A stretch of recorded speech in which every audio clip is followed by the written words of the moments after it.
A lot of the clues about the style of fan dance is given to us here in the program notes and the final paragraph under About the Music. I went over that in the first video, but if you didn't watch that, definitely read your score. It basically says that the eighth notes are supposed to be short and the quarter notes are supposed to be legato. So we're going to have to figure out how we're going to bow the eighth notes and how we're going to bow the quarter notes to reflect that. Now, Sunhee Newbold recommends that you either play staccato or you play spiccato.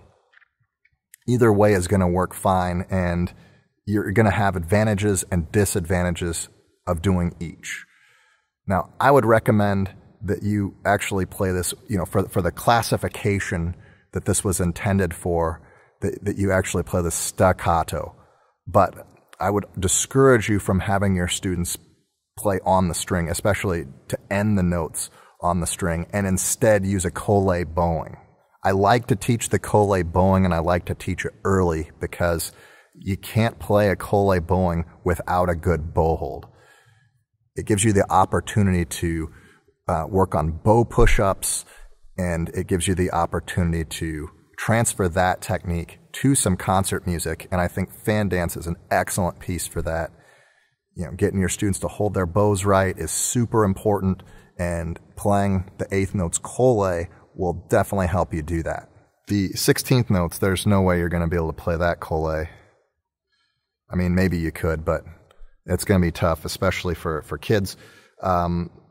So, what's your other option? Well, you can either play it on the string and separate a little bit, or you could play it sautillé. Now, if you've got students that are capable of sautillé, they're probably not playing fan dance. They're probably playing a diderot, right? So probably on the string, considering the classification that this piece was intended for. Now, getting from off the string to on the string is going to be a challenge.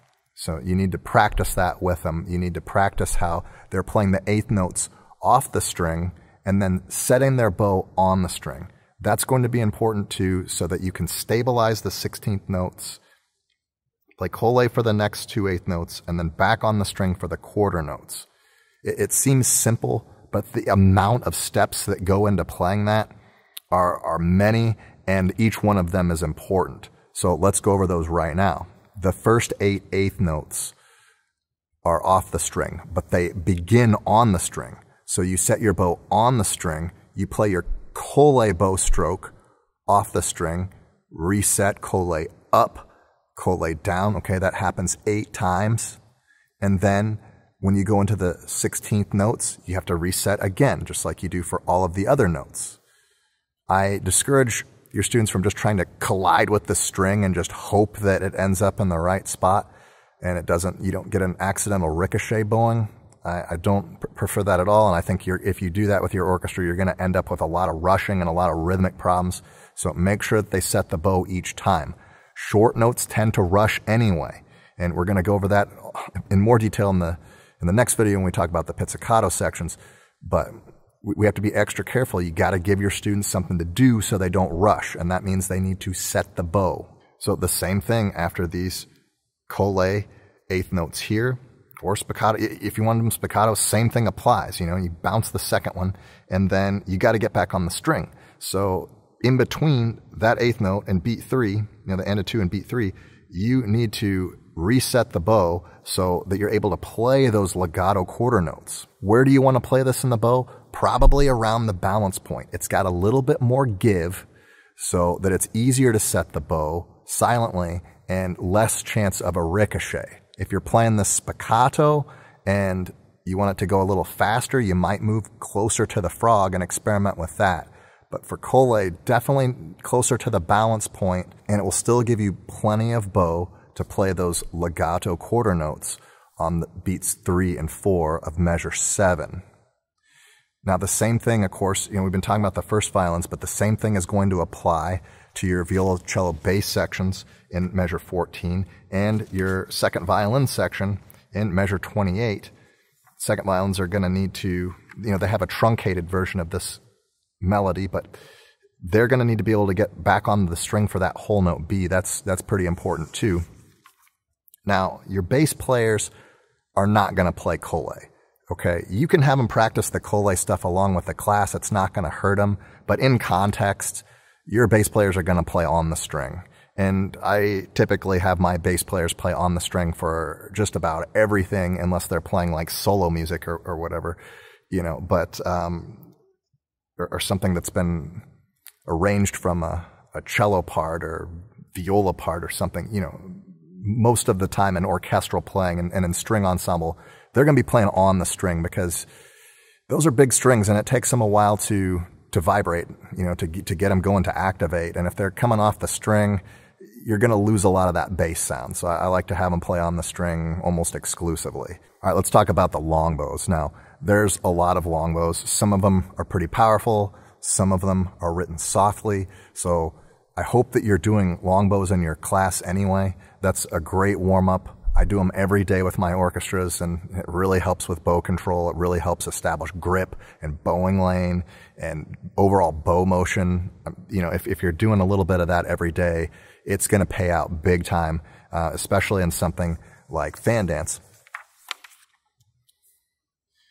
At the beginning, we have a strong accented note in cellos and basses that lasts for 10 beats.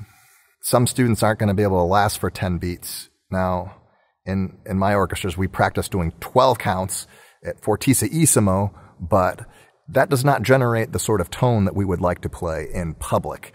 And so you might want to consider breaking up that bowing. If you start up bow, that might work and you can do a staggered down bow somewhere in there. However, if you don't get them to grip in the upper half of the bow, and they're going to need to start from the tip if you do that, you might lose some of that accent. So that might be a trade-off for you. You might need to use 2 stagger bowings if you want to start down.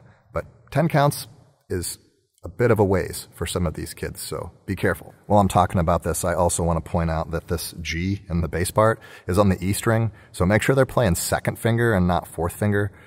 Sometimes, especially if they're not generating great tone, if they're not pushing down the string hard enough and they're not using good weight, it's hard for the director to hear that it's a G sharp instead of a G natural. So you might want to look up and make sure that your bass section is playing 2nd finger there on the E string, and also you're going to want to have them grip because that is a pretty thick string, and they're going to need to press down that string with the left hand too. We also have long bows that are softer. Now, with my orchestras, when we play soft and long, I don't like to give up too much bow speed, but I do want it to be soft. And so I can do a couple of things to get away with that. First of all, I can have them play in a higher bowing lane 4, 4.5 can help with if there's some balance issues or if they're coming out too loud. It helps to change the waveform to more of a rounded shape so they blend a little bit better. But if I still want that true piano dynamic, I can have my students use less bow hair. So instead of using flat bow hair, we can have them tilt the bow. That way there's less hair contacting the string, and so that's going to be less friction on the string, less energy. Less energy means less amplitude or less volume. At 22, it's one of the spots where everybody's playing strong. We still want the second violins to come out quite a bit. So second violins, and part of this is going to be intonation, and I'm going to go over this in the Common Problems video, but some of it might be due to bowing lane. We're going to need to have the second violins play in bowing lane 2 for this. Otherwise, they're going to get buried by the cellos and bass players that are doubling that C. So bowing lane 2, and they're going to have to play with a lot of grip to get that motor rhythm to be heard. But yes, everybody else is playing forte with long bows, which is different than what they were doing before with second violins and violas. So you're going to want to have those viola players grip and play a lot louder than they were playing at measure 6. I just want to point out that in measure 34, when they're coming into this ritardando, that's really the only place that the low strings have a softer dynamic indicated. The whole rest of the piece, they're forte. And they're also pizzicato, which usually pizzicato notes aren't all that loud anyway. So, that's the only case where they're playing piano. Everything else they're playing arco, they're playing loud until we get to the broader section where they get a chance to play with with soft long bows. So you want to have them also tilt the bow hair. Now, with your bass players, they are on the E string for these F naturals here. And that's a low one too, by the way. So watch out for that.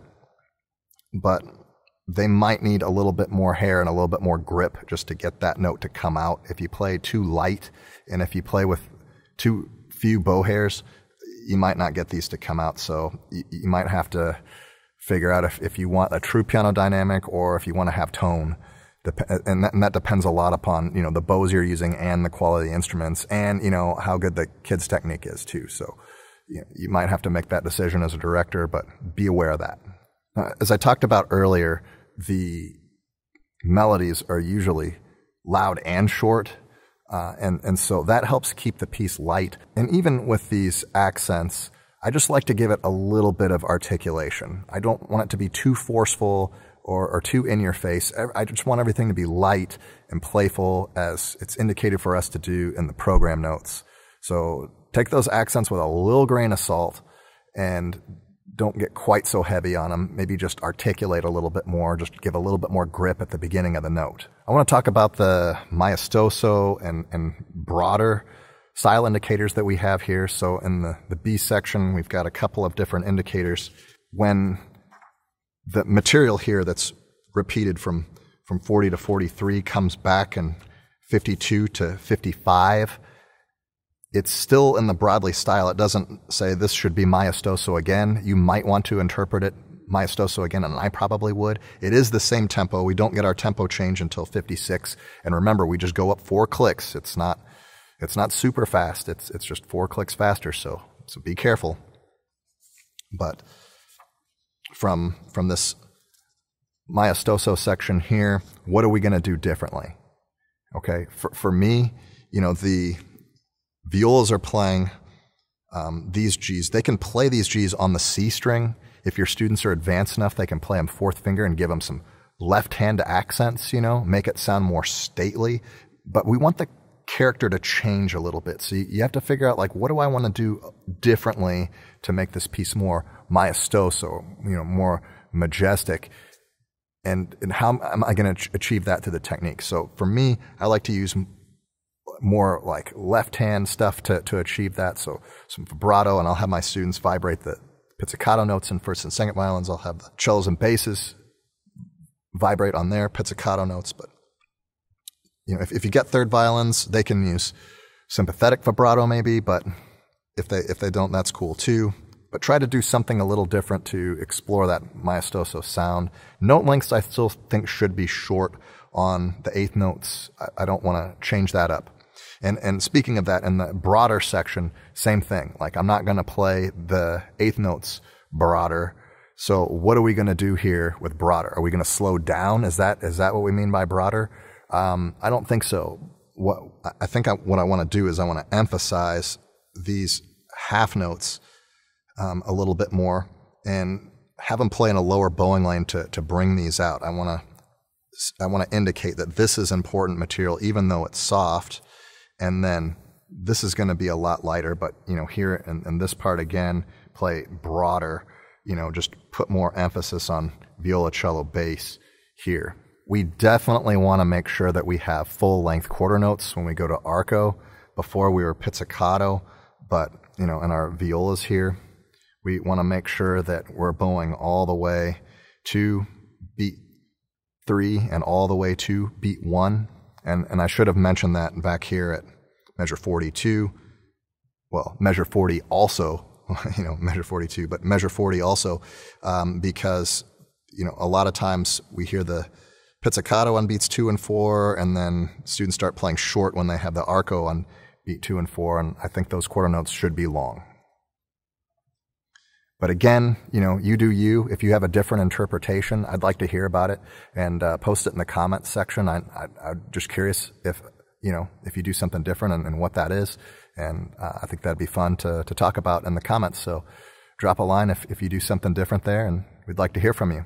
If you're paying attention to the style and you're having students practice style, it really helps to bring out the character of fan dance. And there's a lot of different ways that you can do it, and I mentioned a few of them. and I hope that you find them helpful, and I hope that it makes this piece more fun for your students and more effective for the audience. In the next video, we're going to just spend time talking about the pizzicato section, because if something's going to go wrong in fan dance, that's usually where it's going to be. So I'm going to give you some strategies on how to make that work, how to make the orchestra play without rushing, and how to get through those sections as safely as possible. So hope you stay tuned for the next one.